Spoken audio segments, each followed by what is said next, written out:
Hello and welcome. एक बार फिर से आपका मेरे यूट्यूब चैनल मोहम्मद जेम पर, और मैं हूं आपका दोस्त और होस्ट मोहम्मद मुस्तफ़ा। और आज जो हम देखने जा रहे हैं राजनीति विज्ञान क्लास 12 की पाठ्य पुस्तक से खंड अ में से चैप्टर नंबर 2 शक्ति, सत्ता और वैधता। तो चलिए शुरू करते हैं अपना चैप्टर। आइए।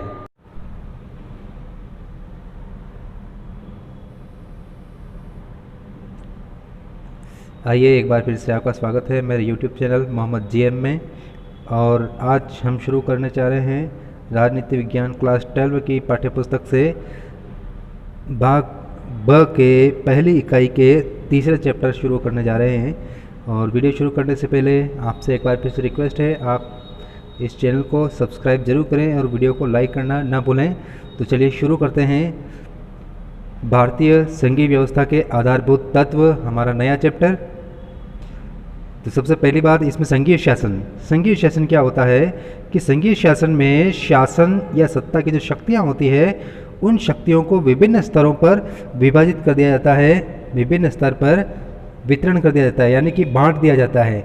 यानी कि शक्तियों का जो बंटवारा किया जाता है वो 2 भागों में या 2 से भी ज़्यादा भागों में इसको बांट दिया जाता है। जैसे इसमें एक तो राज्य स्तर पर, दूसरा केंद्र या संघ सरकार के स्तर पर, और तीसरा जो है पंचायती व्यवस्था के अंतर्गत जो शक्तियों का विभाजन किया जाता है वो खास तौर से इसके अंदर ही किया जाता है, इसी के अंदर से जो पंचायती राज के लिए होता है। मूल रूप से हम यहाँ देखेंगे कि संघीय शासन में शक्तियों का विभाजन होता है वो राज्य स्तर पर और केंद्र या संघ स्तर पर इसका विभाजन होता है। यानी कि शक्तियों को केंद्र और राज्य दोनों में बांट दिया जाता है, जिसमें जो महत्वपूर्ण जो विषय होते हैं, जो राष्ट्रीय महत्व के जो विषय होते हैं वो संघ के पास रहते हैं, और राज्य स्तर के जो विषय होते हैं जैसे स्थानीय स्वशासन, पुलिस, ये सारे जो हैं वो राज्य सरकार के पास होते हैं, राज्य स्तर के पास होते हैं, यानी इकाइयों के पास होते हैं। तो विभिन्न स्तरों पर वितरण के आधार पर अपनाई जाने वाली जो शासन प्रणाली होती है वो संघवाद कहलाती है। यानी कि शासन की शक्तियों का विभिन्न स्तरों पर विभाजन करना क्या कहलाता है, संघीय व्यवस्था का वो लक्षण होता है। इसमें शासन का संचालन 2 स्तर पे किया जाता है। एक तो केंद्र के स्तर पर केंद्र सरकार करती है, संघ सरकार करती है, जैसे उदाहरण के लिए भारत सरकार, या जिसको हम केंद्र सरकार भी कहते हैं। और उसकी इकाइयाँ मतलब राज्य, जितने भी राज्य हैं, जैसे भारत में वर्तमान में 28 राज्य हैं, तो राज्यों के बीच में और संघ के बीच में शक्तियाँ बांट दी गई है। और बांटने वाला कौन है? संविधान। संविधान के अंतर्गत निश्चित कर दिया गया है कि केंद्र सरकार किन विषयों पर कानून बनाएगी और राज्य सरकार किन विषयों पर कानून बनाएगी, दोनों के अलग अलग विषय निर्धारित कर दिए जाते हैं। तो जो संघ बनता है, एक संघ राज्य जो बनता है, जैसे भारत जो है वो भारत पूरा है ना, जो पूरा एक संघ है, ठीक है, संघ राज्य है भारत, जिसमें 28 राज्य हैं और वर्तमान में 9 केंद्र शासित प्रदेश हैं, ठीक है। तो संघ 2 प्रकार से बनता है। पहला जो है अनेक संप्रभु इकाइयाँ, यानी कि संघ बनने से पहले जो राज्य जो होते थे वो राज्य अपने आप में एक स्वतंत्र देश होते थे, ठीक है, वो सारे निर्णय खुद लेते थे। तो जब संप्रभु इकाइयाँ एक हो जाती है, यानी कि अलग अलग राज्य मिलकर के जब एक छोटे छोटे राज्य मिलकर के जब एक बड़ा राज्य बनाते हैं, ठीक है ना, तो वो होता है संघ, जिसको केंद्राभिमुख संघ कहा जाता है। यानी कि सभी राज्य जो होते हैं वो संघ बनाने के लिए पास में आते हैं, तो इसको होता है, ये होता है केंद्राभिमुख। और दूसरा जो है केंद्रापसारी संघ, केंद्रापसारी, जिसमें क्या होता है, एक बहुत बड़ा राज्य होता है, बहुत बड़ा देश होता है, और शासन संचालन की दृष्टि से वो देश क्या करता है, अपनी शक्तियों को राज्यों में बांट देता है। यानी कि शासन संचालन में कुशलता की दृष्टि से अपने आप को इकाइयों में, यानी कि छोटे छोटे राज्यों में बांट देता है और कुछ शक्तियाँ उनको सौंप देता है, ठीक है ना। तो यहाँ से क्या होता है कि शक्तियाँ जो होती है वो राज्यों के पास डिवाइड हो रही है, संघ के पास से निकलकर राज्यों के पास जाती है। तो ये होता है केंद्रापसारी संघ। अब हमारे देश के संविधान की बात की जाए तो हमारे देश के संविधान में क्या किया गया है कि संघ के स्थान पर क्या शब्द काम में लिया गया है, राज्यों का संघ। यानी कि संविधान का अनुच्छेद 1 जो है, अनुच्छेद 1 उसमें कहा गया है कि भारत क्या होगा, राज्यों का संघ होगा। तो राज्यों का संघ प्रयोग किया गया है, यानी कि भारत का निर्माण जो हुआ है वो संप्रभु राज्यों से नहीं हुआ है, वो ब्रिटिश राज्यों से मिलकर के बना है। और ब्रिटिश राज्यों पर ब्रिटिश सरकार की प्रभुसत्ता थी, यानी कि वो एकदम से स्वतंत्र नहीं थे। ठीक है, तो स्वतंत्रता के समय भारत में 7 प्रांत थे। बाद में क्या हुआ, 14 प्रांत बनाए गए। आज़ादी की बाद में 14 स्टेट बनाए गए। अब बात करते हैं हम संघीय व्यवस्था के प्रमुख तत्व। यहाँ पे देखिए आप, अनेक संप्रभु इकाइयों का एकाकार होना केंद्र अभिमुख संघ कहलाता है। इसका उदाहरण क्या होता है, क्या है, अमेरिका। और दूसरा जो है शासन संचालन की दृष्टि से अपने आप को इकाइयों में बदल देता है, इसका उदाहरण है भारत। ठीक है, अब संघीय शासन व्यवस्था के प्रमुख तत्व कौन कौन से हैं। पहला जो तत्व आता है इसमें वो है शासन की शक्तियों का स्पष्ट विभाजन। यानी कि शासन की जो शक्तियाँ होती है वो शक्तियाँ संघ और राज्यों में डिवाइड कर दी जाती है। अब भारत के संविधान में अनुसूची 7 और अनुच्छेद 246, ठीक है, 246, इसके अंतर्गत सूची पद्धति के आधार पर संविधान के द्वारा शक्तियों का विभाजन किया गया है। यानी कि सूचियाँ, यानी कि लिस्ट बना दी गई है। ठीक है, जिसमें पहला जो आता है वो है संघ सूची। 3 सूचियाँ, 3 लिस्ट बनाई गई है। संघ सूची जिसके अंतर्गत 97 सब्जेक्ट है, 97 विषय, इनके ऊपर सिर्फ संघ सरकार कानून बनाती है। दूसरी सूची में 66 विषय हैं जो दिए गए हैं राज्य सूची में। ठीक है, राज्य सूची में 66 विषय और 47 सब्जेक्ट जो है वो है समवर्ती सूची में। 3 सूचियाँ बनाई गई है और इन 3 सूचियों के अंतर्गत शक्तियों को डिवाइड किया गया है संघ राज्य के अंतर्गत। ठीक है, संघ सरकार कानून बनाएगी, संसद कानून बनाएगी। राज्य सूची के विषयों पर राज्य की विधानसभा विधानमंडल कानून बनाएगा। और तीसरा जो होता है समवर्ती सूची, इसके ऊपर संघ सरकार यानी कि संसद और राज्य विधानमंडल दोनों ही कानून बना सकते हैं। लेकिन मान लिया जाए कि एक ही विषय पर दोनों ही सरकारें कानून बना लेती है, संघ भी कानून बना देता है, राज्य सरकार भी कानून बना लेती है। और अगर उन दोनों यानी कि संघ और राज्य जो दोनों ही कानून बना रहे हैं, अलग अलग बना रहे हैं एक ही विषय पे, और अगर उसमें किसी भी तरह का मतलब टकराव होता है 2 कानूनों में, तो उस वक्त संघ सरकार का जो बनाया हुआ कानून जो है वो मान्य रहेगा और राज्य सरकार जो कानून बनाती है वो रद्द हो जाता है। ठीक है, ये होते हैं समवर्ती सूची में। और इसके अलावा अवशिष्ट विषय भी आते हैं इसमें, जिसमें अवशिष्ट विषय जो है वो संघ को दिए गए हैं। यानी कि ऐसे विषय जो न तो संघ सूची में है, न राज्य सूची में है, न समवर्ती सूची में। ठीक है ना, तो वो उसके ऊपर कानून बनाने का अधिकार संघ के पास होता है, संसद के पास होता है।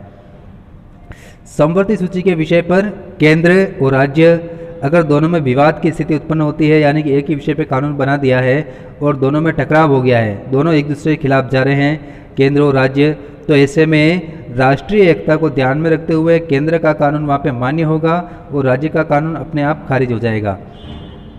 अब आपातकाल, यदि कभी राष्ट्रपति कोई आपातकाल लगाता है, आपातकाल अनुच्छेद 352, 352 और 360 इन 2 के अंतर्गत, और तीसरा 356वां अनुच्छेद भी है जिसके अंतर्गत क्या किया जाता है, राज्य सूची के विषयों पर भी संघ सरकार या संसद कानून बना सकती है।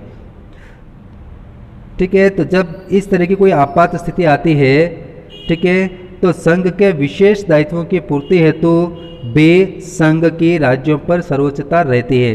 राज्यों पर सर्वोच्चता का मतलब होता है राज्य सूची के विषय पर भी संघ कानून बना सकता है। किसके लिए, संघ की जिम्मेदारियां पूरी करने के लिए, दायित्व की पूर्ति के लिए।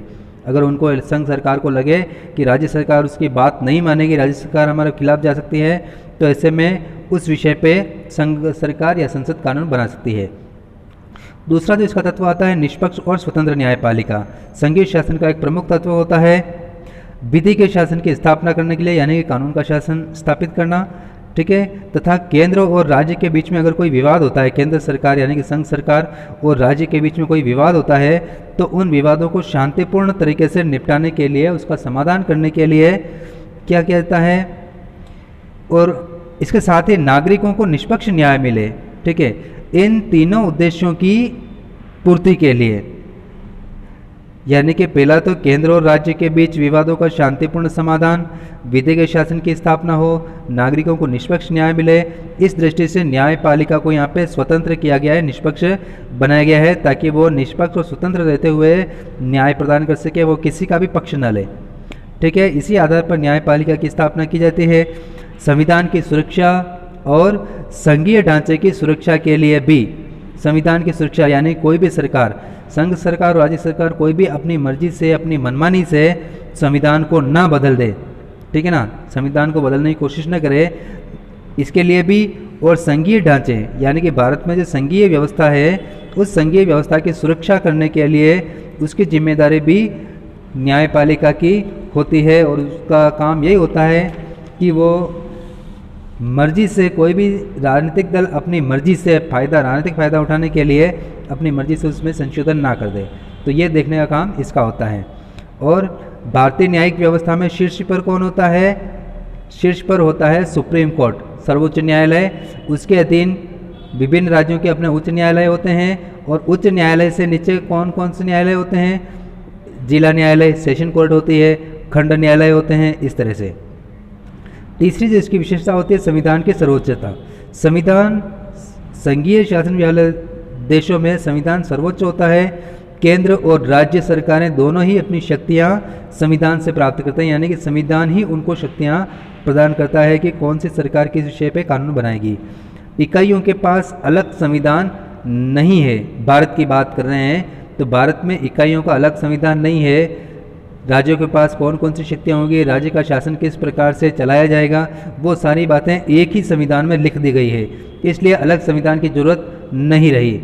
इसके बाद देखिए एकल नागरिकता, यानी कि भारत का कोई भी नागरिक, चाहे वो भारत के किसी भी हिस्से में, किसी भी राज्य में रहता हो, ठीक है, लेकिन उसको एकमात्र संघ की नागरिकता या भारत की नागरिकता ही उसको दी जाती है।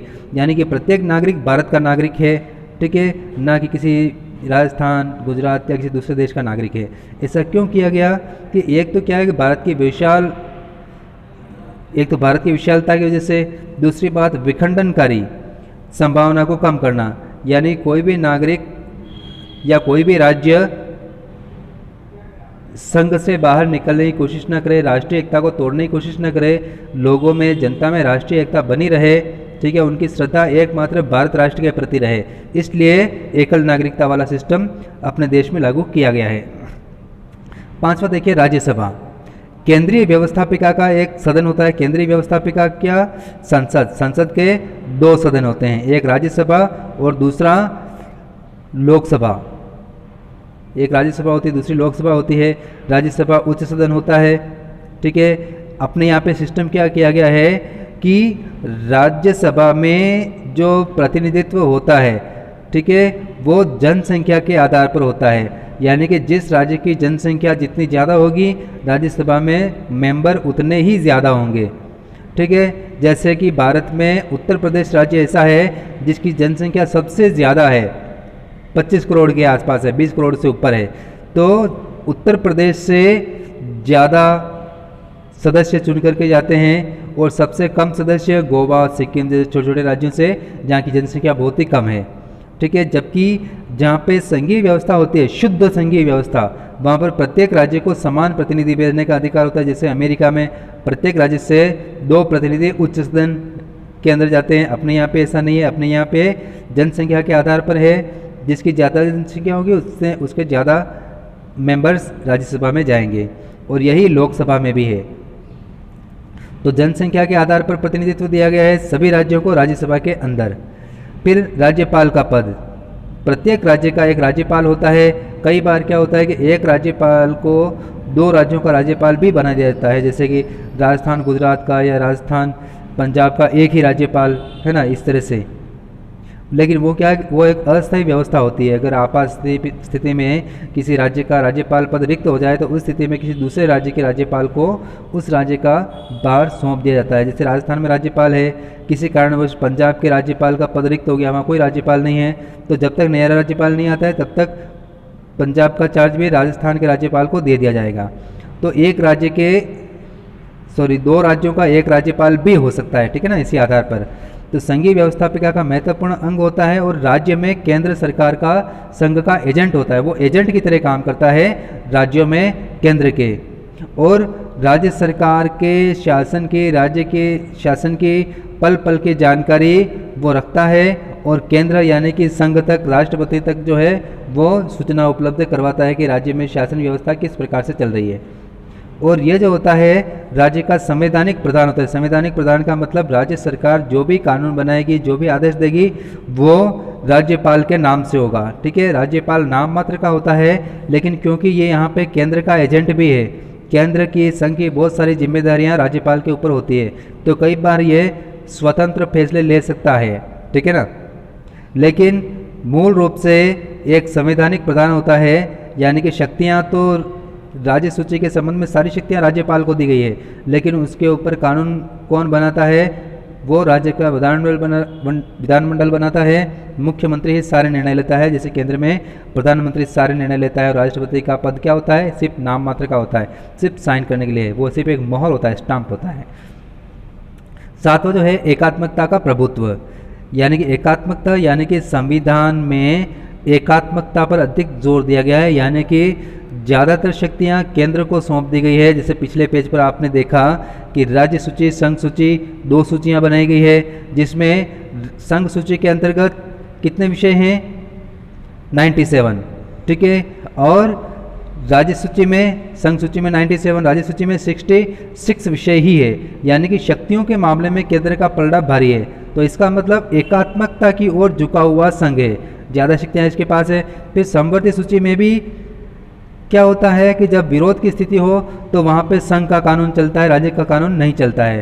तो इससे क्या पता चलता है कि भारतीय जो व्यवस्था है, प्रणाली है, वो संघीय तो दिखती है बाहर से, लेकिन अंदर से वो एकात्मक रूप लिए होती है। ठीक है, और ऐसा क्यों किया गया है, ताकि राष्ट्रीय एकता और अखंडता को बनाए रखा जा सके और केंद्र को सुदृढ़ मजबूत किया जा सके। आठवां जो है इसमें वो है अनेक संवैधानिक प्रावधान। बहुत सारे संवैधानिक प्रावधान संविधान में ऐसे हैं जिनके ऊपर सिर्फ संसद निर्णय कर सकती है, और वो भी साधारण बहुमत से। साधारण बहुमत से ही निर्णय कर करके वो क्या करती है, संविधान में संशोधन कर सकती है संघ सरकार। और इसमें कौन कौन से जैसे बता रखे, देखिए संविधान संशोधन, राज्यों का निर्माण करना यानी कि नए राज्य बनाना। जैसे कोई भी एक बड़ा राज्य है तो उस बड़े राज्य को तोड़ करके दो राज्यों में बांट देना, ठीक है ना, एक राज्य के दो राज्य बना देना। फिर पुनर्सीमांकन यानी कि राज्य की सीमा का पुनर्निर्धारण करना। इसके लिए क्या किया जाता है कि एक राज्य का कोई जिला या कुछ गांव निकाल करके दूसरे राज्य में डाल देते हैं, तो उससे क्या होता है, उसकी सीमाएं, राज्य की सीमाएं बदल जाती है। आपातकालीन स्थितियों में राष्ट्रपति की जो 3 अनुच्छेदों के अंतर्गत जो आपात शक्तियाँ दी गई है, अनुच्छेद 352, 356 और 360, ठीक है ना, ये राष्ट्रीय आपातकाल, राज्यों में संवैधानिक आपात और आर्थिक आपातकाल या वित्तीय आपात जिसको कहा जाता है। तो इन 3 आपातकालीन स्थितियों में संघ प्रभावी हो जाता है, संसद प्रभावी होती है, वो कानून बनाती है। फिर आर्थिक अधिकारों के मामले में, आर्थिक अधिकार यानी कि वित्तीय मामलों में केंद्र की स्थिति अधिक सुदृढ़ है। वित्तीय मामलों का मतलब केंद्र की आय के स्रोत बहुत ही अधिक है, ठीक है, और राज्यों के आय के स्रोत सीमित है। राज्यों के पास इनकम का कोई सोर्स नहीं है, बहुत ही कम है, ठीक है। तो ऐसे में क्या होता है कि राज्य सरकारें अपने पैसे के लिए, यानी कि हर राज्य का जो अपना वार्षिक बजट होता है, उस बजट की पूर्ति के लिए वो केंद्र के ऊपर डिपेंड रहती है। तो केंद्र फिर जो भी शर्तें रखता है वो शर्तें राज्यों को माननी होती है, क्योंकि केंद्र अधिक सुदृढ़ होता है आर्थिक मामलों में, क्योंकि उसके आय के स्रोत बहुत ही ज़्यादा होते हैं। अब संविधान में एकात्मकता के जो लक्षण हैं कि किस आधार पर कहा जा सकता है कि भारतीय संविधान एकात्मक संविधान है, संघीय नहीं है, तो इसके अंदर देखिए, सबसे पहली बात, पूरे देश के लिए एक ही संविधान है। संघ व्यवस्था में क्या होता है, संघ व्यवस्था में राज्यों का अलग संविधान होता है, संघ का अलग संविधान होता है, लेकिन भारत में ऐसा नहीं किया गया है। राज्यों और संघ के लिए एक ही संविधान बनाया गया है पूरे देश के लिए, और उसी में क्या है, केंद्र और राज्यों के शासन के संबंध में भी प्रावधान है। विधानसभा गठन कैसे होगा, कार्यपालिका गठन कैसे होगा, ये सारी बातें उसी एक संविधान में बता दी गई है, अलग से संविधान नहीं दिया है। तो ये एकात्मकता का लक्षण है, क्योंकि यह विशेषता सिर्फ एकात्मक व्यवस्था वाले देशों में होती है। दूसरा, संविधान संशोधन के मामले में देखिए आप, तो संविधान संशोधन के संबंध में राज्यों की अपेक्षा केंद्र के पास अधिक अधिकार है। जैसे आपने इससे पहले देखा था कि बहुत सारे विषय ऐसे हैं, प्रावधान ऐसे संविधान के, जिसमें ये देखिए आप, बहुत सारे प्रावधान ऐसे हैं जिसमें केंद्र या संघ जो है, संसद जो है, वो साधारण बहुमत से ही परिवर्तन कर सकती है। उसको राज्यों से पूछने की कोई जरूरत नहीं है, बिना राज्यों से पूछे वो संविधान में परिवर्तन कर सकती है बहुत सारे प्रावधानों में। जैसे संविधान संशोधन के मामले में संघ को व्यापक अधिकार होता है, संसद को व्यापक अधिकार होते हैं। संविधान के अधिकांश भागों में केंद्रीय संसद क्या करती है, उसके द्वारा संशोधन किया जा सकता है आसानी से, राज्यों से मंजूरी लेने की जरूरत नहीं होती है। संविधान के बहुत ही थोड़ा सा हिस्सा, यानी कि थोड़े से ही प्रावधान ऐसे होंगे जिसके लिए उसको राज्य विधानमंडल से स्वीकृति की जरूरत होती है, समर्थन की जरूरत होती है। बाकी ज़्यादातर प्रावधानों में केंद्र अकेले ही, संसद अकेले ही परिवर्तन कर सकती है, उसको राज्य से पूछने की आवश्यकता नहीं होती। तीसरा देखिए, अवशिष्ट शक्तियों के मामले में, अवशिष्ट शक्तियों का मतलब ऐसे विषयों से होता है जो ना तो संघ सूची में दे रखे हैं, ना समवर्ती सूची में है, और ना ही राज्य सूची में। यदि ऐसा कोई विषय आता है तो उसके ऊपर सिर्फ संसद कानून बना सकती है, और ऐसे जो विषय होते हैं उनको अवशिष्ट शक्ति कहा जाता है। आर्टिकल 248 248वें अनुच्छेद में बता रखा है कि वो सारे विषय जो संविधान की किसी भी सूची में नहीं हैं वो अवशिष्ट विषयों के अंतर्गत आएंगे, और वे सभी विषय केंद्र के विषय होंगे, यानी कि संसद के विषय होंगे, और संसद ही उसके ऊपर कानून बना सकती है। जैसे साइबर लॉ, आजकल साइबर क्राइम बहुत ज़्यादा हो रहे हैं, ठीक है। 1980 1990 के बाद जो है, जो कंप्यूटर क्रांति हुई, पूरे विश्व में इंटरनेट क्रांति हुई, साइबर धोखाधड़ियाँ भी बढ़ गई, ऑनलाइन धोखाधड़ियाँ भी बढ़ गई, ठीक है ना। तो इसलिए क्या है, क्योंकि जब देश आज़ाद हुआ था उस वक्त ये वाली चीज़ नहीं थी, उस वक्त इंटरनेट नहीं होता था, लेकिन इंटरनेट का आविष्कार क्या हुआ, बाद में हुआ। तो उस वक्त संविधान निर्माता इस चीज़ को जानते ही नहीं थे, ये चीज़ बाद में आई, और बाद में आई इसलिए उसका नाम ना तो संघ सूची में है, ना राज्य सूची में, ना समवर्ती सूची में, तो ऐसे में इसके ऊपर कानून बनाने का कार्य संसद का हो जाता है। फिर शक्तियों का विभाजन जो किया गया है, स्पष्ट रूप से केंद्र का पलड़ा भारी है। 97 विषय, ये देखिए 97 विषय जिसके ऊपर सिर्फ केंद्र कानून बना सकता है, संघ या संसद कानून बना सकती है। राज्यों के पास मात्र 66 विषय हैं, ठीक है। अब समवर्ती सूची में यद्यपि 47 सब्जेक्ट दे रखे हैं, 47 विषय दे रखे हैं, लेकिन यदि कोई विवाद होता है, यानी कि एक ही विषय पर, जैसे कि स्वशासन पर, ठीक है, स्वशासन पर कोई कानून बनाता है, संघ भी कानून बना दिया, राज्य ने भी कानून बना दिया, ठीक है ना। अब दोनों ही सरकारों के बनाए हुए कानून यदि एक दूसरे के एंटी है, खिलाफ जा रहे हैं, तो ऐसे में राज्य सरकार का बनाया हुआ कानून खारिज हो जाएगा और संघ का बनाया हुआ जो कानून है वो मान्य रहेगा, ठीक है। तो इस तरह का अगर विवाद स्थापित आता है सामने, तो संघ की सर्वोच्चता स्थापित की गई है। संघ की सर्वोच्चता मतलब संघ का बनाया हुआ कानून वहाँ पे चलेगा। विशेष स्थिति में यदि कोई विशेष परिस्थिति उत्पन्न हो जाती है तो राज्य सूची के विषय पर संघ को विधि निर्माण का अधिकार दिया जा सकता है। और ये कौन बताएगा कि राज्य सूची का मुख्य विषय राष्ट्रीय महत्व का है, तो ये तय करने का अधिकार राज्यसभा का है। अगर राज्यसभा एक प्रस्ताव पारित कर दे कि राज्य सूची के इस विषय पर जो है वर्तमान में सिर्फ संसद को कानून बनाना चाहिए, राज्य को नहीं बनाना चाहिए, ठीक है, तो उस स्थिति में संघ सरकार इसके ऊपर कानून बनाएगी फिर, ठीक है। लेकिन उसकी एक अवधि होती है, ठीक है ना, अधिकतम 1 वर्ष तक ही उस पर यह कानून बना सकती है। फिर 1 वर्ष बाद दोबारा ऐसा प्रस्ताव पारित करना होगा उस विषय के लिए। तो ये सारी विशेषताएं राज्य के मुकाबले में केंद्र को अधिक शक्तिशाली बनाती है, जो कि इसको एक एकात्मक व्यवस्था प्रदान करती है। इसके बाद 5वां जो आता है आपातकालीन शक्तियों के संबंध में। आपातकालीन स्थितियों के संबंध में बिना किसी संवैधानिक संशोधन के, यानी कि इसके लिए कोई संवैधानिक संशोधन करने की जरूरत नहीं है, ठीक है, केंद्रीय मंत्रिमंडल यानी कि केंद्रीय मंत्रिपरिषद, प्रधानमंत्री और उसके जितने भी मंत्री होते हैं वो आते हैं केंद्रीय मंत्रिपरिषद में, ठीक है। केंद्रीय मंत्रिपरिषद की सिफारिश पर राष्ट्रपति आपातकाल लगा सकता है, और जब वो आपातकाल लगाएगा तो उस स्थिति में कानून बनाने का अधिकार सिर्फ एकमात्र संसद को होगा, ठीक है। और ये 3 अनुच्छेद 356 राष्ट्रीय आपात, अगर किसी दूसरे देश के साथ युद्ध शुरू हो जाए या देश में बगावत हो जाए, विद्रोह हो जाए, ठीक है, उस स्थिति में राज्य सूची के विषय पर संसद कानून बनाती है। ठीक है, पूरे देश का शासन राष्ट्रपति के पास आ जाता है, यानी कि प्रधानमंत्री और उसके मंत्रिपरिषद के पास आ जाता है। सॉरी, ये वाला 352। फिर 356 जो है वो राज्यों में संवैधानिक आपात। अगर राज्यपाल को ये लगे कि राज्य का शासन जो है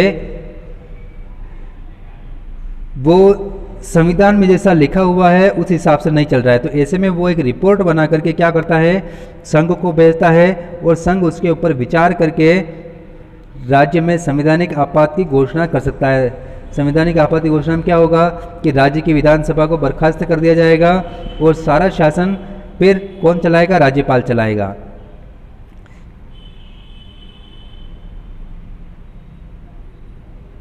और तीसरा जो है अनुच्छेद 360, ये वित्तीय आपात से संबंधित है। यानी कि अगर राष्ट्रपति को ये लगे कि देश की वित्तीय साख खतरे में है, वित्तीय साख का मतलब सीधे सीधे मैं बोलूं तो ये समझ लो कि देश दिवालिया होने के कगार पर है, दिवालिया होने वाला है, तो उस स्थिति में, उस स्थिति से निपटने के लिए क्या किया जाता है, 360 वाले अनुच्छेद को लागू किया जाता है। ठीक है, और ये अनुच्छेद जब लागू होता है तो जितने भी सरकारी कर्मचारी हैं, ठीक है, जितने भी सरकारी कर्मचारी हैं उनका जो वेतन होता है वो वेतन अनिश्चित काल के लिए रोक लिया जाता है या उस वेतन में कटौती कर दी जाती है। ठीक है, जब तक आपातकाल, वित्तीय आपात समाप्त नहीं होता है।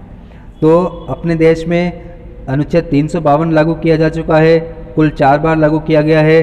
356 का प्रयोग 100 से भी अधिक बार हुआ है, लेकिन वित्तीय आपातकाल अभी तक आज़ादी के बाद नहीं लगाया गया है।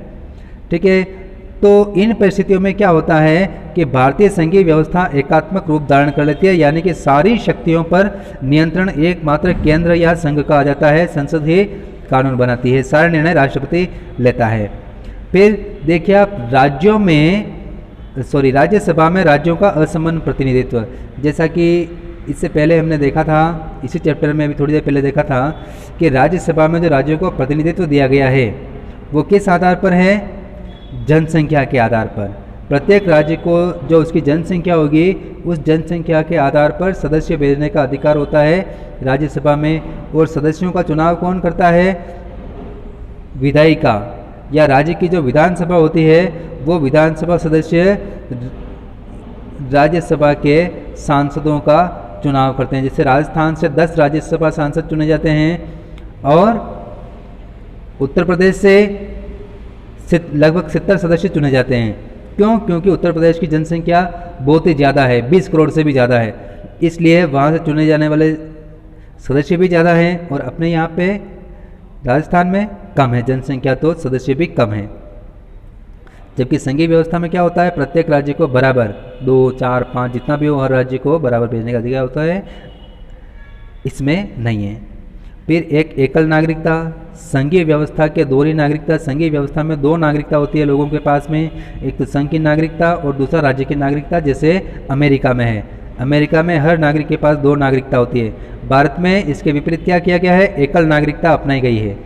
यानी कि भारत का प्रत्येक कोई भी व्यक्ति भारत के किसी भी कोने में किसी भी राज्य में रहता हो, ठीक है, लेकिन सभी नागरिकों को समानता प्रदान की गई है। और इस समानता को बनाए रखने के लिए और राष्ट्र के प्रति नागरिकों की श्रद्धा बनाए रखने के लिए, आस्था बनाए रखने के लिए कि उनकी निष्ठा सिर्फ राष्ट्र के प्रति रहे, राज्य के प्रति न रहे, तो इसके लिए क्या है कि एकल नागरिकता का प्रावधान लागू किया गया है। ठीक है, 8वां देखिए, प्रारंभिक बातों में एकरूपता। कुछ बातों में जो है एकमतता पाई जाती है, जैसे समस्त देश के लिए एक जैसे कानून, पूरे देश में किसी भी हिस्से में हो कानून एक जैसे होते हैं। यानी केंद्र सरकार जो कानून बनाती है वो पूरे देश में, कोई सा भी राज्य हो, केंद्र शासित प्रदेश हो, सबके ऊपर बराबरी से लागू होता है। ठीक है, जैसे दीवानी कानून, फौजदारी कानून। दीवानी वित्तीय लेन देन, धोखाधड़ी से संबंधित, फौजदारी मारपीट, हत्या, इनसे संबंधित। चुनाव आयोग, पूरे देश के लिए एक चुनाव आयोग होता है और वही सभी राज्यों में चुनाव करवाता है। फिर केंद्र तथा राज्यों में अखिल भारतीय सेवाएं, अखिल भारतीय सेवाओं में IAS, IPS, IES जो सेवाएं होती है वो, ठीक है, उनका चयन कौन करता है, UPSC संघ लोक सेवा आयोग करता है। केंद्र, यानी कि एक तरह से कहा जाए तो केंद्र सरकार करती है, ठीक है, और केंद्र सरकार ही उसको राज्यों में भेजती है, ठीक है।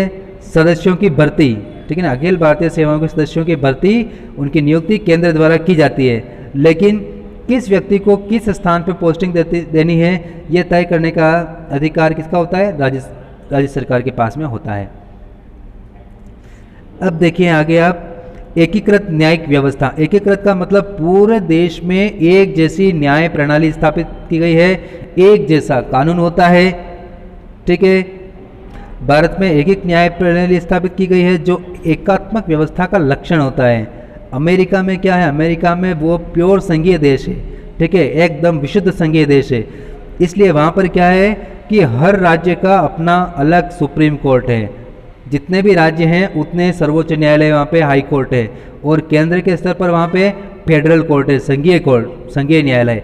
अपने यहाँ पर पूरे देश के लिए एक ही सुप्रीम कोर्ट है, उसको भले संघीय न्यायालय को, उच्चतम न्यायालय को, एक ही है वहाँ पे। तो जिसमें शीर्ष पर कौन है? उच्चतम न्यायालय है, और उच्चतम न्यायालय के अधीन जितने भी राज्य हैं उन राज्यों के उच्च न्यायालय उच्चतम न्यायालय के नीचे काम करते हैं। फिर उच्च न्यायालय के नीचे जिला न्यायालय होता है, और जिला न्यायालय से नीचे होता है खंड न्यायालय, यानी कि तहसील स्तर पर जो न्यायालय होते हैं वो, जैसे गिरवा कोर्ट के बाद जो कोर्ट चौराहे पर जो है वो जिला न्यायालय है, ठीक है। अब उदयपुर की जो जिला न्यायालय है, उस जिला न्यायालय के नीचे जितनी भी तहसीलें हैं उदयपुर जिले की, यानी कि खंड न्यायालय, ठीक है ना, तो वो सब जिला न्यायालय के नीचे होते हैं, और प्रत्येक जिले का जिला न्यायालय होता है उच्च न्यायालय के नीचे, और उच्च न्यायालय काम करते हैं उच्चतम न्यायालय के नीचे। यानी कि आप ये अगर कोई फैसला देता है, अगर खंड न्यायालय कोई फैसला देता है और आप उसे संतुष्ट नहीं है, जिला न्यायालय में जा सकते हैं। इससे आप संतुष्ट नहीं है तो इसके फैसले के खिलाफ आप उच्चतम न्यायालय में जा सकते हैं। और अगर हाई कोर्ट के फैसले से भी अगर आप संतुष्ट नहीं हो, यानी हाई कोर्ट ने सही न्याय नहीं किया है, तो आप उच्चतम न्यायालय में अपील कर सकते हैं, ठीक है। तो ये एक एकीकृत न्याय प्रणाली का परिचायक है। आगे दिया हुआ है, अधीनस्थ न्यायालय के निर्णय के विरुद्ध उच्च न्यायालय और उच्चतम न्यायालय में अपील की जा सकती है। देखिए नेक्स्ट, राज्यों को संघ से पृथक होने का अधिकार नहीं है भारत में राज्यों को संघ से पृथक होने का अधिकार नहीं है, यानी कोई भी राज्य राष्ट्रीय एकता और अखंडता को नहीं तोड़ सकता है, ठीक है। और ये प्रावधान किया गया था 16वें संविधान संशोधन से 1963 में, 1963 में, और उसमें स्पष्ट कर दिया गया है कि संघ से पृथक होने के पक्ष पोषण को, यानी कि अगर कोई राज्य संघ से पृथक होने के संबंध में लोगों को भड़काता है कि नहीं हमें आज़ादी चाहिए, हम देश के साथ नहीं रहेंगे, भारत के साथ नहीं रहेंगे, अगर कोई ऐसे विचार फैलाता है तो उसको विचार अभिव्यक्ति वाक स्वातंत्र्य की श्रेणी में नहीं रखा जाएगा, और ऐसे लोगों के खिलाफ देशद्रोह का मुकदमा दर्ज होगा, ठीक है। उनको विचार अभिव्यक्ति की स्वतंत्रता नहीं होगी, इस स्वतंत्रता पर प्रतिबंध लगाया जाएगा। किस लिए? राष्ट्रीय एकता और अखंडता को सुरक्षित करने की दृष्टि से। फिर देखिए आप, बिना सहमति के, यानी कि राज्य सरकार की विधानसभा की सहमति लिए बिना ही संसद चाहे तो किसी भी राज्य की सीमाओं में परिवर्तन कर सकती है। राज्य की सीमाओं को सहमति, राज्यों की सीमाओं में परिवर्तन, संघ अगर राज्यों की सीमाओं में परिवर्तन करता है तो उसके लिए संघ या केंद्र को जो है किसी से पूछने की जरूरत नहीं है, वो बिना राज्यों की सहमति के किसी भी राज्य की सीमा में परिवर्तन कर सकता है, सीमाएं बदल सकता है। जैसे दो राज्यों से एक राज्य बनाना है, एक राज्य के दो राज्यों में टुकड़े कर देना है, यानी कि एक के दो कर देना, या फिर एक राज्य का कुछ हिस्सा निकाल के दूसरे राज्य में डाल देना। तो इस तरह से जब सीमाओं में परिवर्तन आता है, ठीक है, तो सीमाओं में परिवर्तन करने के लिए जब केंद्र ऐसा काम करता है, नया राज्य बनाता है, कुछ भी करता है सीमा परिवर्तन, तो उसके पास इसकी शक्ति है और इसके लिए वो राज्यों की सहमति नहीं लेगा। जैसे राजस्थान की बात की जाए, बहुत बड़ा राज्य है, अगर केंद्र सरकार या संघ चाहे तो राजस्थान के दो हिस्से कर दिए जाए तो वो कर सकती है। उसके लिए राजस्थान की सरकार से या विधानसभा से स्वीकृति लेने की जरूरत नहीं होती है। ये लिखा हुआ है आपके अनुच्छेद 7 में, जिसके अनुसार साधारण बहुमत से, साधारण बहुमत का मतलब जितने लोग संसद में उपस्थित हैं वो अपने नॉर्मल, यानी कि 50+1, ठीक है ना, ये होता है साधारण बहुमत। तो इसके द्वारा जो है संसद राज्य की सीमाओं में परिवर्तन कर सकती है, नए राज्य का निर्माण कर सकती है, ठीक है। किसी राज्य को दूसरे राज्य में मिला सकती है, यानी कि दो राज्यों को मिला करके एक राज्य बना सकती है। इस प्रकार का जो भी परिवर्तन किया जाएगा, ठीक है, इसके लिए उसको राज्य विधानमंडल के साथ विचार करना, उसकी स्वीकृति लेना केंद्र के लिए बाध्यकारी नहीं है। हाँ, अगर वो इस संबंध में प्रस्ताव भेजता है तो ये सिर्फ एक फॉर्मेलिटी है, ठीक है, और वो चाहे तो इस फॉर्मेलिटी को ना भी करे और अपनी मर्जी से भी किसी भी राज्य की सीमा को बदल सकती है, राज्य को तोड़ सकती है, दो राज्य बना सकती है, दो का एक बना सकती है। अब देखते हैं आगे। आगे जो है अपना 12वां लोक सेवाओं के विभाजन की गारंटी। लोकसभा अखिल भारतीय स्तर की सेवाएं होती है, जैसे IAS, IPS, IAS, IFS, इस तरह की सेवाओं के लिए केंद्र को इसके लिए पावर दी गई है, और राज्यों के लिए और संघ के लिए एक ही प्रकार की लोक सेवाएं हैं, जैसे IAS और IPS, जिनकी भर्ती सेवा नियम क्या होंगे ये केंद्र सरकार यानी कि संघ तय करता है, नियुक्ति संघ देता है, ठीक है ना। भर्ती और नियुक्ति केंद्र और राज्यों में की जाती है, यानी केंद्र राज्यों में भेजता है। सिलेक्शन केंद्र करता है, सेंट्रल गवर्नमेंट करती है, और उनकी पोस्टिंग होती है राज्यों में, जैसे कलेक्टर, IPS वगैरह ये सभी, ठीक है ना। तो इनका सिलेक्शन केंद्र सरकार करती है, और वो उनको जिस राज्य में भेजना चाहे उस राज्य में उनको भेज सकती हैं, ठीक है। राज्य सरकार अगर कोई भी गलत काम करता है तो राज्य सरकार उनको पद से हटा नहीं सकती है, ठीक है ना, ये सेवाओं से बर्खास्त नहीं कर सकती है। वो चाहे तो इनके खिलाफ क्या कर सकती है, अनुशासनात्मक कार्रवाई कर सकती है। अगर कोई गलत आचरण करता है, ठीक है ना, तो अनुशासन वाली कार्रवाई कर सकता है, या उसे उसका पद वापस ले सकता है। जैसे कलेक्टर की पद है, उसने कुछ गलत काम किया है तो उससे उसकी पोस्ट वापस ले ली जाएगी, उसकी जगह पे दूसरे IAS ऑफिसर को बिठा दिया जाएगा। लेकिन उसके खिलाफ दंडात्मक कार्रवाई जो है वो राज्य सरकार नहीं कर सकती है, वो सिर्फ केंद्र सरकार ही कर सकती है, ठीक है। तो ये IAS IPS ऑफिसर जो होते हैं, जिनका चुनाव जो होता है राष्ट्रीय स्तर पर होता है, UPSC परीक्षाओं के द्वारा होता है, तो इनका कार्य क्या होता है कि राज्यों के अधीन सेवा करते हैं, यानी कि इनकी पोस्टिंग राज्यों के अंदर होती है, अलग अलग राज्यों में, ठीक है। तो वो राज्य सरकार का जो आदेश होता है, जो कानून होते हैं उनको भी लागू करते हैं, और केंद्र सरकार के आदेशों और कानूनों को भी लागू करते हैं, ठीक है। और जो कानून कैसे बनते हैं, जो निर्मित विधियाँ हैं, यानी कि संसद या विधानसभा जो विधियाँ बनाती है, कानून बनाती है, उन कानून को अमल में लाना, उनके आधार पर शासन करना। अब बात करते हैं भारतीय संघवाद की उभरती हुई नवीन प्रवृत्तियाँ। नई नई चीज़ें क्या आ रही है भारतीय संघ में, जिसमें देखिए कैसी वियर, जो एक पॉलिटिकल साइंस का एक बड़ा विद्वान था, उसके अनुसार भारत का जो संविधान है वो अर्धसंघीय है। अर्धसंघ यानी कि जो पूरा संघ नहीं है, आधा ही संघ है, क्योंकि उसमें बहुत सारी जो विशेषताएं हैं, लक्षण हैं, वो एकात्मक शासन के हैं। और अगर एकात्मक शासन के लक्षण भी अगर हमारे संविधान में है, हमारी व्यवस्था में है, तो वो पूरी तरह से संघ नहीं कहलाएगा, और न वो पूरी तरह से एकात्मक होगा, क्योंकि दोनों की विशेषताएं इसमें है, भारतीय संविधान में है, इसलिए इसको अर्धसंघीय कहा गया है। फिर ग्रैनविल ऑस्टिन ये इसको सहयोगी संघवाद की संज्ञा देता है, यानी कि राज्यों में जो सरकारें काम करती है और केंद्र में जो सरकार काम करती है, दोनों मिलकर के शासन कार्य का संचालन करते हैं, ठीक है, इसलिए इसको सहयोगी संघवाद कहा गया है। मॉरिस जोन्स इसको सौदेबाजी वाला संघवाद कहता है। सौदेबाजी का मतलब जो होता है कि आज़ादी के बाद शुरुआत के सालों तक, यानी कि 1967 तक केंद्र में और सभी राज्यों में, पूरे देश में एक छत्र कांग्रेस पार्टी का शासन था। लेकिन जैसे जैसे क्षेत्रीय दल अस्तित्व में आए, जैसे शिवसेना है, बसपा है, समाजवादी पार्टी है, ठीक है ना, दक्षिण में DMK है, ये अलग अलग पार्टियां आई, और जब वो इलेक्शन में जीते और उन्होंने अपनी सरकारें बनाई उन राज्यों में, ठीक है, और केंद्र में यदि किसी पार्टी के पास बहुमत नहीं होता है तो ऐसे में क्या है कि वो दूसरी पार्टी को साथ में मिला करके सरकार बनाती है, यानी कि गठबंधन बनाती है। तो ऐसे में क्या होता है कि उनके बीच में सौदेबाजी होती है, क्षेत्रीय पार्टियों और जो संघीय जो पार्टी होती है केंद्र के स्तर पर, उनके बीच में सौदेबाजी होती है, और सौदेबाजी में समर्थन देने के बदले उनसे कुछ हासिल किया जाता है, सरकार से कुछ हासिल किया जाता है। जैसे कोई महत्वपूर्ण मंत्री पद प्राप्त करना है, या अपने राज्य के लिए कोई स्पेशल पैकेज मांगना है, हज़ारों करोड़ रुपए का वो पैकेज ले जाते हैं बदले में। तो ये सौदेबाजी वाला सिस्टम भी अपने संघीय व्यवस्था में है, ये कहना है मॉरिस जोन्स का।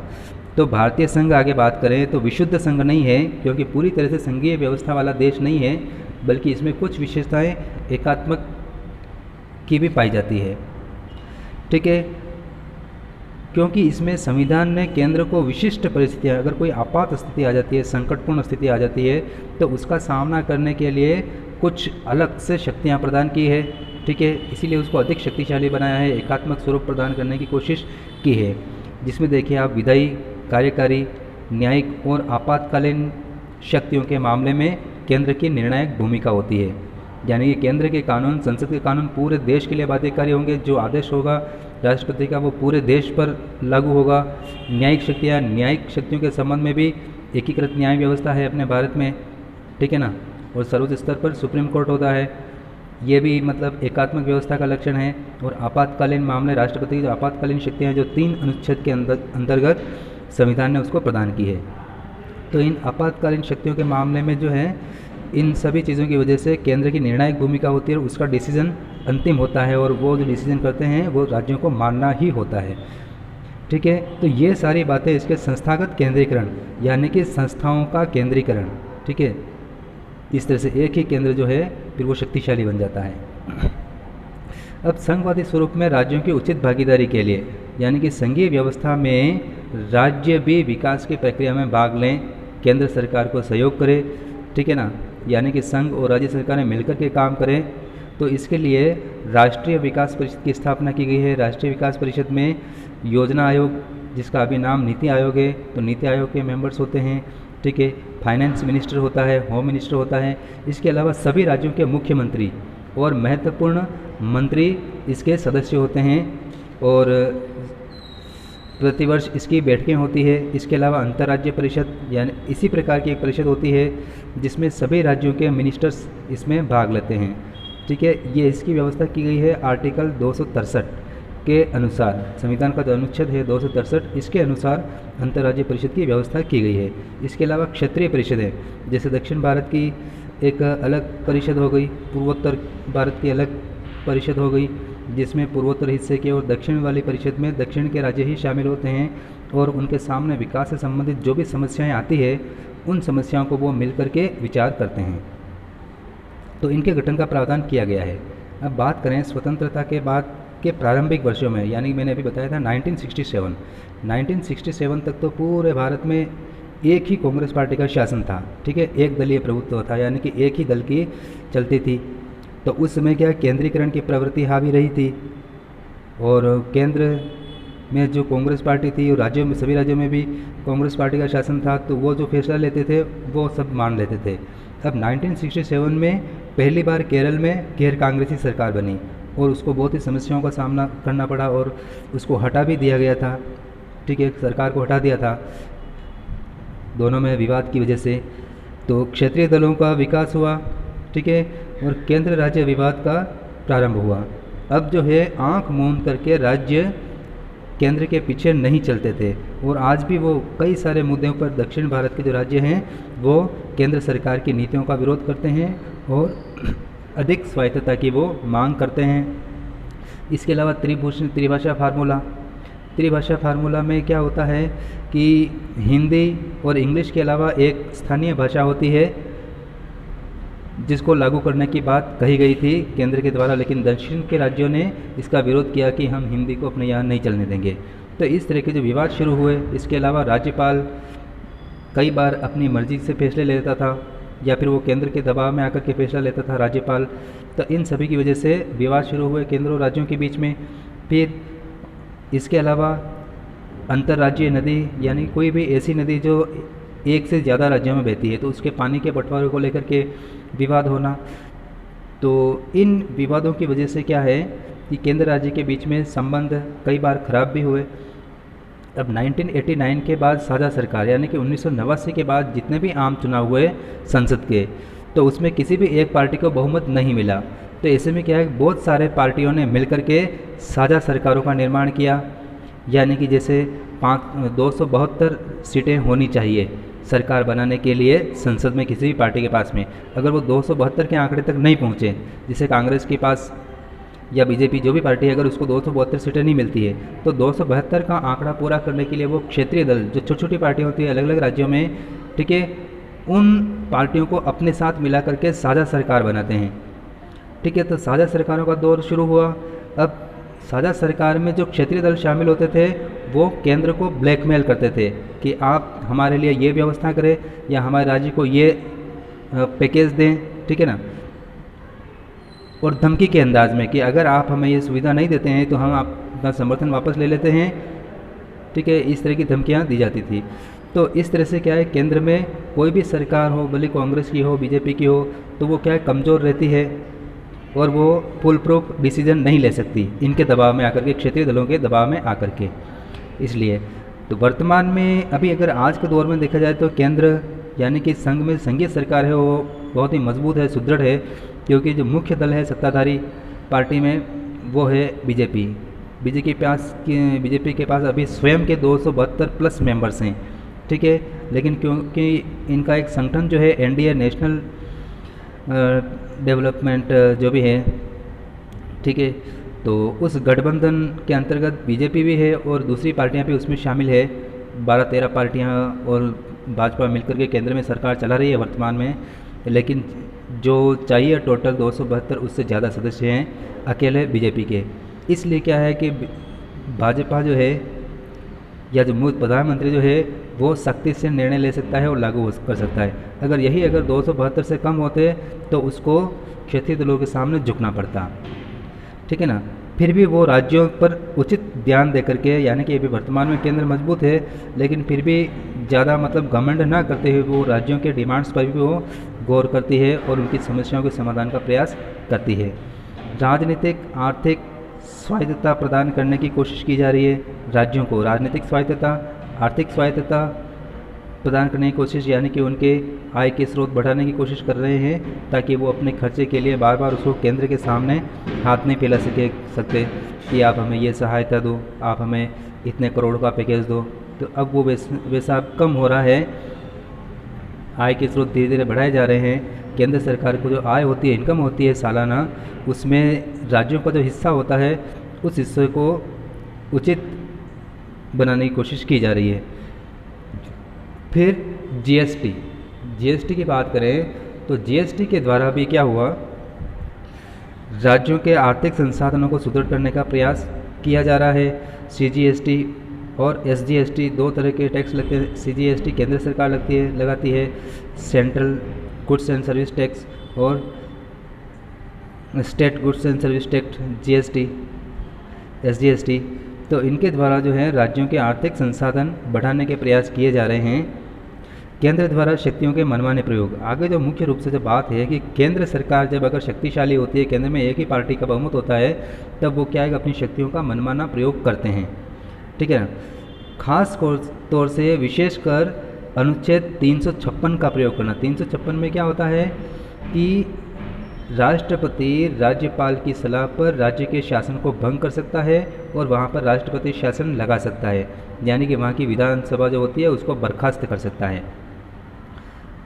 और कई बार क्या होता है कि जब अलग अलग पार्टियों के होते हैं राज्यपाल और राज्य में सरकार अलग अलग पार्टी की होती है, जैसे राजस्थान में पार्टी तो कांग्रेस की सरकार है, लेकिन जो राज्यपाल है वो केंद्र सरकार ने अपनी मर्जी से बनाया है, वो बीजेपी से संबंधित है, भाजपा से संबंधित है। तो दोनों में कई बार टकराव भी हो जाता है इस मुद्दे को लेकर के, जैसा अभी कुछ समय पहले आपने देखा ही है, लंबे समय तक जो ड्रामा चला था राजनीतिक राजस्थान में गहलोत और पायलट के बीच में, और उसमें राज्यपाल की जो भूमिका थी उसको लेकर के।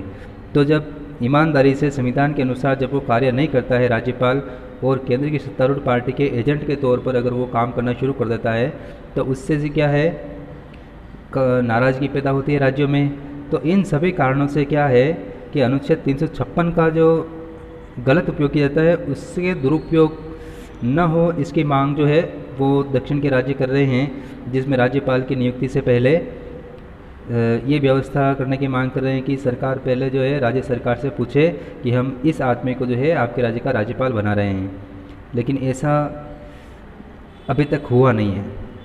तो केंद्र और राज्यों के बीच में जो ये विवाद हैं, इन विवादों को सोल्व करने के लिए, समाधान करने के लिए 1983 में सरकारिया आयोग, जो कि एक प्रशासनिक सुधार आयोग है, उसकी स्थापना की गई।